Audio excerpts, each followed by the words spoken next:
Welcome to another day, another unboxing. Yes, this is the Xiaomi Mi 11, the flagship, the first phone announced back in December with the Snapdragon 888. This is the global version and we're going to unbox it together.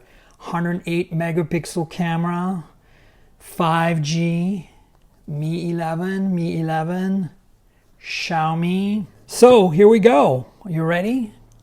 Dun, dun, dun, dun, dun, dun. Ta-da! A little hard to open this one. Okay, so we got a divider here. It says Xiaomi on it, and it's got some stuff in it. SIM removal tool.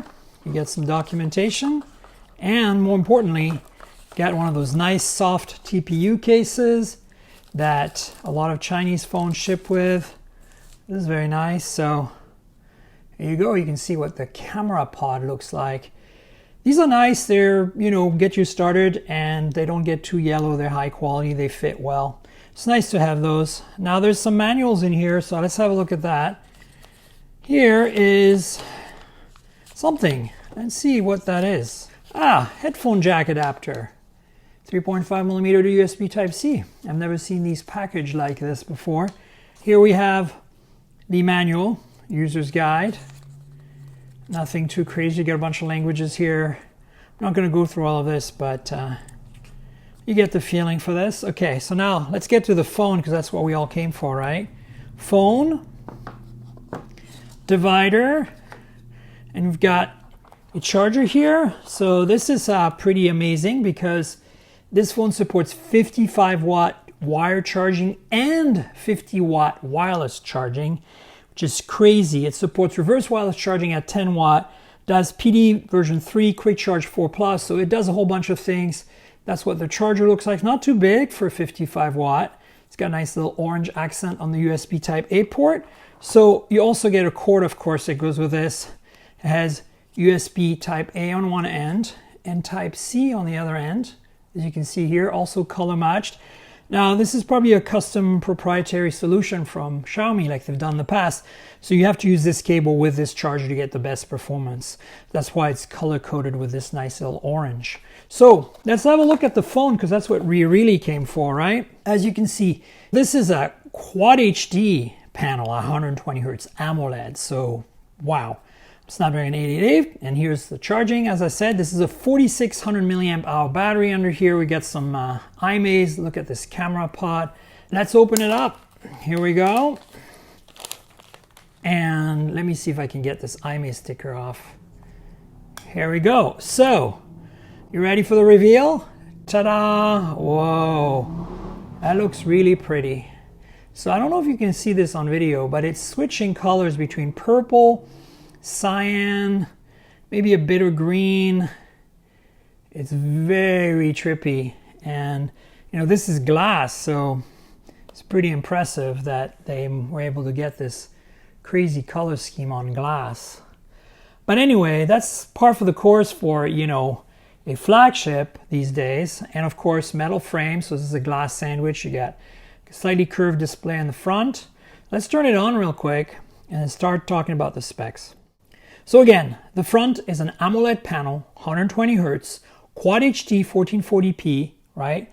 Like pretty much state of the art. It's got slightly rounded corners, but not too bad. As you can see, it's just mostly the glass. I'm not even sure the screen is, maybe a little bit. Yeah, just a little bit, as you can see here.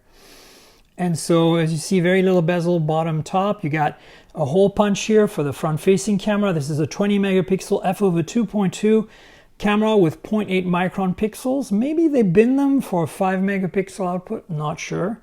Supports 1080p in the front, not 4K, which is a bit of a bummer for a flagship. But you can see this is a gorgeous screen. You got an in-display fingerprint sensor, of course, under there. Now, as I said, you have a 4600 milliamp hour battery in here and a Snapdragon 888 with 5G. This is Qualcomm's current flagship chip. You get either 8 gigs or 12 gigs of RAM and 128 or 256 gigs of storage, depending which model you pick. There is no micro SD support on this phone. In terms of audio, you've got stereo speakers using the earpiece up here and the bottom firing speaker. And in terms of camera, this is a big deal. So let's talk about that. 108 megapixel main sensor, f over 1.9, 0.8 microns, OIS, phase detect autofocus. This is the Samsung sensor. I'm not sure if they're doing quad pixel binning or nano pixel binning, which is 9. There's a 13 megapixel ultra wide, f over 2.4, 1.12 micron pixels, and there is a 5 megapixel f over 2.4 macro with 1.12 micron pixels as well.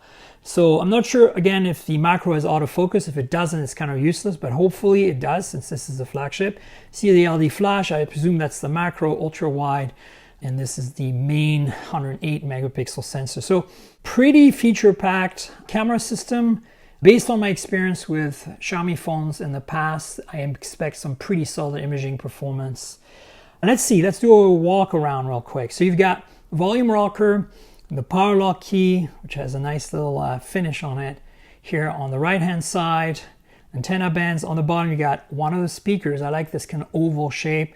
Primary microphone, USB Type-C, SIM slot, dual SIM. On the left side, you really have nothing other than antenna bands.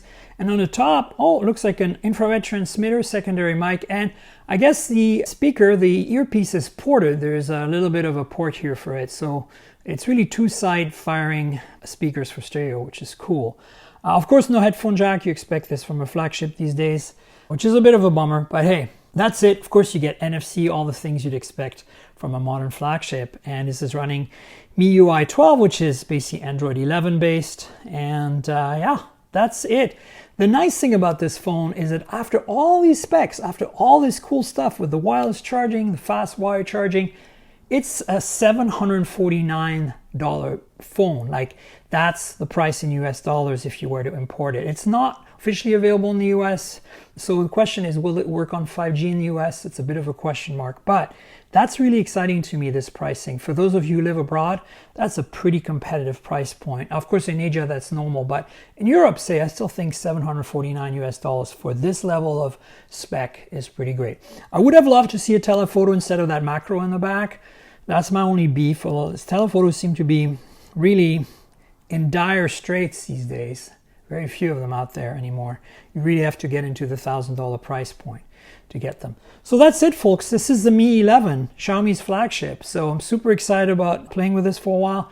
Keep tuned for a review on Hot Hardware. And of course, please like, subscribe, comment below, click the notification bell. Tell me, would you buy this over Galaxy S21? Whichever S21 you pick, maybe the S21 Plus. Would this float your boat more? I'd love to know in the comments. Would you wait for the OnePlus 9 series? Tell me what you think you want to do. And again, remember, this is a compliment to the podcast at mobiletechpodcast.com or on Google Podcasts, Apple Podcasts, Pocket Casts, Spotify, everywhere good podcasts can be found. So in addition to my review on Hot Hardware, please listen to the podcast because I'll be reviewing the phone there too. So that's it, folks. I'll have more videos soon. Until then, cheers, everybody.